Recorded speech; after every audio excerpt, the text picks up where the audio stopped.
कांग्रेस ने भारतीय जनता पार्टी को Ladakh autonomous hill development council के चुनाव में एक सीधी टक्कर में कांग्रेस ने भारतीय जनता पार्टी को धराशायी कर दिया है। कांग्रेस ने बीजेपी के प्रत्याशी दोरजे नामग्याल, कांग्रेस के प्रत्याशी ताशी तुंदुप ने बीजेपी के प्रत्याशी दोरजे नामग्याल को 273 वोटों से तेमिस्काम कॉन्स्टिट्यूएंसी LAHDC लेह में हरा दिया है। जो जानकारी हमारे पास है, जानकारी के मुताबिक ताशी तुंदुप जो कांग्रेस के कैंडिडेट थे उन्हें 861 वोट मिले और बीजेपी के जो कैंडिडेट थे दोरजे नामग्याल उन्हें 588 वोट मिले और 273 वोटों से कांग्रेस ने भारतीय जनता पार्टी के कैंडिडेट को Ladakh autonomous hill development council के बाई इलेक्शनों में हरा दिया है। इस जीत के बाद कांग्रेस के जयराम रमेश ने एक ट्वीट किया। उन्होंने कहा कि मोदी, शाह और आजाद के लिए एक ब्रेकिंग न्यूज है। कांग्रेस पार्टी ने भारतीय जनता पार्टी को तेमिस्काम बाई इलेक्शन में लद्दाख हिल डेवलपमेंट काउंसिल के तेमिस्काम कॉन्स्टिट्यूएंसी में हरा दिया है। लद्दाख की डिस्ट्रिक्ट कांग्रेस कमेटी को बधाई।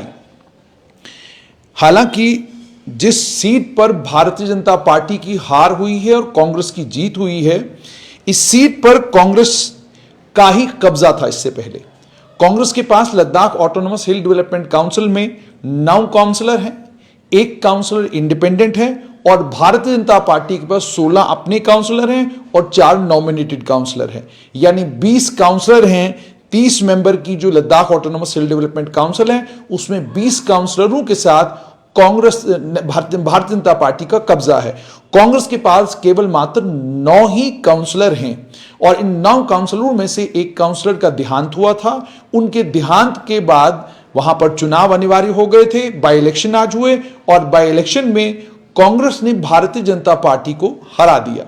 हार के बाद भी Ladakh autonomous hill development council का जो स्ट्रक्चर है उसके ऊपर कोई फर्क पड़ने वाला नहीं है। लेकिन ये चुनाव अपने आप में इतने इंपॉर्टेंट क्यों हो चुके हैं?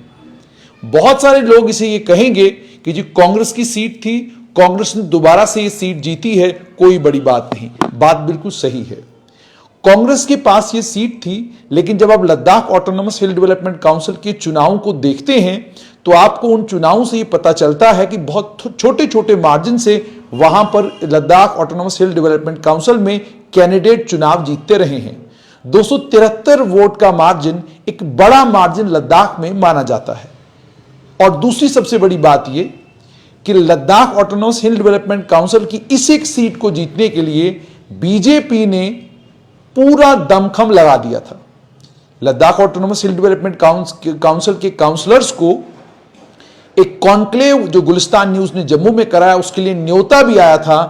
10 तारीख को उन्हें आना था, लेकिन उन्होंने गुलिस्तान न्यूज के कॉन्क्लेव में वो नहीं आए। क्योंकि उन्हें 13 तारीख को वोट पड़ने थे। वोटों के चक्कर में वो नहीं निकले। इसी से आप अंदाजा लगा सकते हैं कि ये कितना हाई प्रेस्टीज बैटल था। इस चुनाव को लेकर भारतीय जनता पार्टी की गंभीरता, चुनावों को लेकर तो आप जानते ही हैं कि छोटे से छोटा चुनाव हो या बड़े से बड़ा चुनाव हो, हर चुनाव को वो बड़ी गंभीरता के साथ लड़ते हैं। और इस समय जब गुलाम नबी आजाद भी जम्मू कश्मीर में आए हैं और गुलाम नबी आजाद को लेकर बार बार ये बात लद्दाख में भी चल रही थी कि नवांग रिगजिन जोरा हो या हाजी निसार अली हो, इन दोनों को लेकर भी ये कहा जा रहा था कि कहीं ये भी आजाद की तरफ ना चले जाएं। अगर ये सीट कांग्रेस हार जाती तो संभवतः लोग ये बताते हैं कि शायद फिर कांग्रेस को इन दोनों नेताओं से भी हाथ धोना पड़ता और ये दोनों नेता कांग्रेस छोड़ भी सकते थे, ऐसा बताया जा रहा है। हालांकि इन दोनों नेताओं ने आधिकारिक तौर पर भी और कुछ एक लोगों से जो मेरी बात हुई है साफ किया है कि वो कांग्रेस के मजबूत सिपाही की तरह लद्दाख में खड़े हैं। कतई भी कांग्रेस को छोड़ने का या कांग्रेस से अलग होने का उनका कोई मन नहीं है। वो किसी भी व्यक्ति विशेष के साथ इस समय खड़े नहीं है।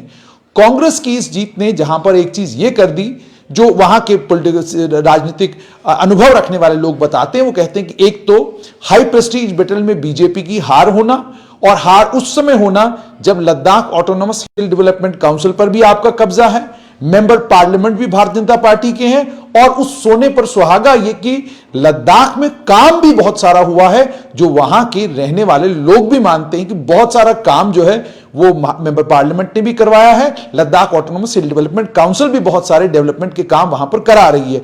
जब इस इतने बड़े पैमाने पर डेवलपमेंट भी हो रही है, लोगों के काम भी हो रहे हैं, उसके बावजूद भारतीय जनता पार्टी का चुनाव हार जाना बहुत सारे सवाल खड़े करता है कि आखिरकार कहां कमी रही, कहां कमजोरी रही, क्यों कांग्रेस ने इस सीट को रिटेन किया, किस जगह भारतीय जनता पार्टी ने चूक कर दी और जिस चूक का फायदा कांग्रेस को हो गया, और वो भी उस समय जब कांग्रेस के कई बड़े नेता कांग्रेस छोड़ चुके हैं, वो भी उस समय जब गुलाम नबी आजाद ने कांग्रेस छोड़ दी है, वो भी उस समय जब अन्य कई और नेताओं ने कांग्रेस छोड़कर गुलाम नबी आजाद के साथ खड़े हो गए हैं। यानी अब कहने का साफ तात्पर्य उनका यह कि जब लोगों के बीच में एक मैसेज चला गया कि कांग्रेस बहुत कमजोर हो गई है, उसके बावजूद कांग्रेस को अगर लोग वोट डालते हैं तो यह अपने आप में साफ तौर पर दर्शाता है कि कांग्रेस अभी भी लद्दाख में मौजूद है और इस हाई प्रेस्टीज बैटल में कांग्रेस ने भारतीय जनता पार्टी को